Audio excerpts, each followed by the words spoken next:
பயனுள்ள சில பிரெஞ்சு வாக்கியங்கள். J'ai failli tomber. நான் கிட்டத்தட்ட விழுந்து விட்டேன். கிட்டத்தட்ட என்று கூறுவதற்கு j'ai failli என்ற வினை சொல்லி பாவிக்கின்றோம். J'ai failli oublier ton anniversaire.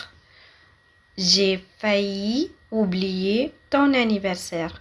நான் உன்னுடைய பிறந்த நாளை கிட்டத்தட்ட மறந்துவிட்டேன். J'ai failli rater le train. J'ai failli rater le train. நான் ரயிலை கிட்டத்தட்ட தவறவிட்டேன். J'ai failli oublier mes clés. நான் என்னுடைய திறப்புகளை கிட்டத்தட்ட மறந்துவிட்டேன். J'ai failli oublier mes clés.